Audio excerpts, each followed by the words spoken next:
About 2 months ago, well before the start of the Rugby World Cup, I had a look at each of the team's chances of winning the tournament. The way I calculated this was via turning the bookies' odds into a percentage chance of winning.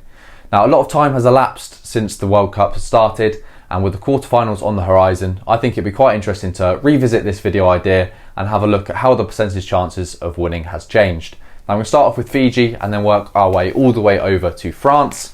Now, the Fijians before the tournament were giving less than 1% chance of winning. Now, this has increased only slightly up to 1.7%.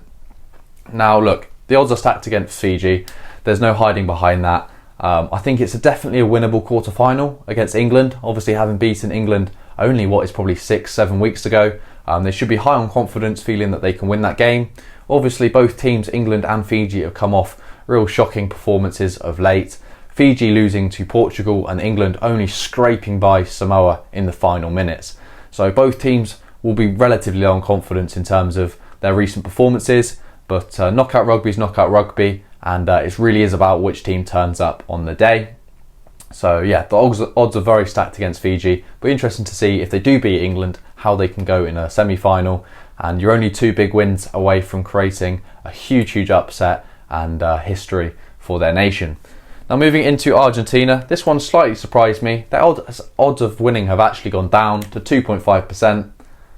Now, prior to the Japan game, the Argentinians were looking really poor. They still showed signs of problems within that game. Patches didn't really flow, but they definitely found a way to win and played some really good, entertaining rugby, scoring nearly 40 points. So they showed they can play some good rugby, but in terms of grinding out and winning test matches, they do seem a little way off at the moment. England beat them on the opening weekend, and they've not really looked overly convincing since. I think the bookies were probably predicting Argentina would come away with a win in that England game, considering Argentina were on far better form than England, and England were really struggling. So Argentina go down by 5%. Moving on to Wales. Now, Wales have really picked things up and have gone from 2.5% to, well, it's still a small percentage, but 3.7%. Not far off doubling their percentage. I think Wales have been really impressive, winning all of their pool matches and looking relatively comfortable, apart from probably the Fiji game, which was really a nip and tuck and was a nail-biting finish, with Randrandra almost having an opportunity to win the game for Fiji at the death. So, look, Wales have gone up, showing some really good defence, which ultimately, defence is huge when it comes to knockout rugby, and they're in a winnable quarter-final with Argentina. You'd probably back Wales to win that, and then from there, 2 big wins away from, once again, World Cup history. However, the odds with these huge nations, I didn't point at England then before you think I'm completely delusional. They've got 4 big nations to contend with, in which the odds are once again rather stacked against them. Now, moving on to England. England started with a 7% chance of winning and have actually gone down to a 6.7% chance. So, look, England, despite going unbeaten in the pool stages, once again with a rather last-minute win against Samoa, their percentage has gone down, despite being undefeated in the tournament. Now, this doesn't massively surprise me. I think many people would have expected the English performances to slowly sort of increase. People may have tolerated a loss on the opening weekend to Argentina, but if England did improve week in, week out, then the percentage may have increased, but England have shown no real signs of mass improvement. They may have even peaked on the opening weekend against Argentina, so not massively promising signs from an English perspective. But once again, it's knockout rugby. We've got some reasonably well-experienced players. If you look at the likes of Owen Farrell in the side, that could direct an English team to a big victory, but I think our big victory will be in a quarter-final if we're fortunate enough to beat Fiji, and I think the semis and final will be slightly out of reach. Moving on to South Africa. Now, South Africa before the tournament were given a 15% chance of winning. This has actually gone up to 19.4%. Now, look, South Africa, that surprises me that they were given only 15% chance of winning.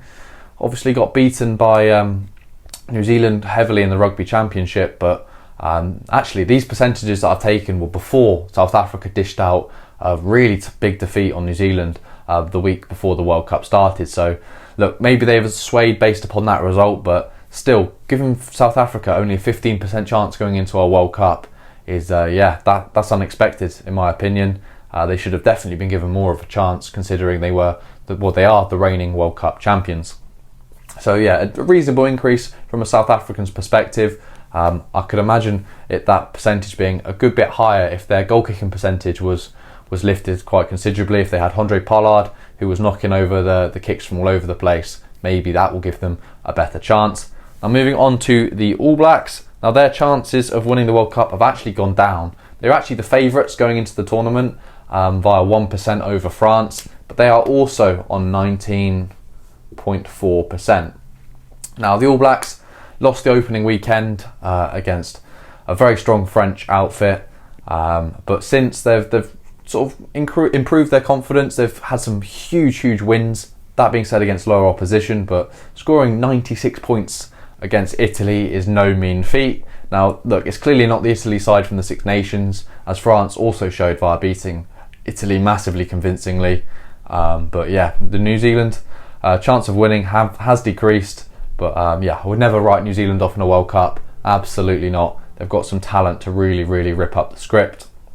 Now, Ireland, given only a 15% chance of winning. Like, I cannot believe that. Look, they're the number 1 ranked team in the world before the tournament, and yet they were given a 15% chance of winning. That is absolutely crazy. Now, look, Ireland's percentage chance has gone up to 23.3%. Look, Ireland have shown massive of improvement throughout the tournament. They came off a couple not ideal performances against the likes of Samoa in the warm-up matches, but since then have gone strength to strength, grinding out a really tough victory against South Africa and then flourishing against Scotland in an absolute clinic. So look, the signs are looking very positive for the Irish. One thing to mention is their travelling support. I can only imagine it being a huge asset to be able to bring tens and tens of thousands, probably 40, 50,000 fans to a World Cup, in which they just sounded incredible. They always get behind the Irish side. So look, having a World Cup it's not near to Ireland, but it's definitely closer than Japan was, is massively beneficial, and the Irish have come over in their numbers. Ireland look like the team to beat at the moment, despite actually being on the same percentage chance of winning as France. France are also sat on 23.3% chance. I wonder if that is before or after they found out that Antoine Dupont will be fit for the quarterfinals. He's a huge asset to that French team. I'd almost it's very tough to pin France's World Cup hopes on Dupont, but I'm struggling not to think it's a huge contributing factor. The French have had to ship some injuries throughout the tournament. Obviously, before the tournament, Romain Ntamack being ruled out, that was huge. There was injury concerns over Cyril Bay, so that might have been a possible concern. But look, the French are looking strong. Everything's coming together for both France and Ireland, probably New Zealand as well, going into the knockout stages, coming off of some very impressive performances from Ireland and France, and New Zealand gaining some confidence back. So look, I think in terms of winning the tournament, it takes no genius to work out that the winner will very likely come from these four sides. In terms of England, 7%, it's probably a bad call, in all honesty. I think England are less likely to win the World Cup than Wales. I think Wales have shown that they're the more complete team. The Welsh have beaten better opposition in the Rugby World Cup. So I'm surprised the Welsh chances are so low in comparison to England. Now, look, I think it's a moot point. Like, it doesn't really matter because I don't see England or Wales winning the World Cup. But it does surprise me that those are not the other way around. But let me know your thoughts. I'll be very interested to hear what you have to say. As well as that, do let me know who you think will win the World Cup. Look, I think Ireland or France, they've got to be the teams to beat. New Zealand can always turn up on their day, and as South Africa showed, if they get it right, if they've got their goal kicking on point, they can beat any team in the world. They run Ireland really close, and look, if that went the other way via a drop goal or a penalty kick, I don't think there'd be any complaint. So look, it's all to play for going into the knockout stages. I simply cannot wait. Do let me know your thoughts on the video.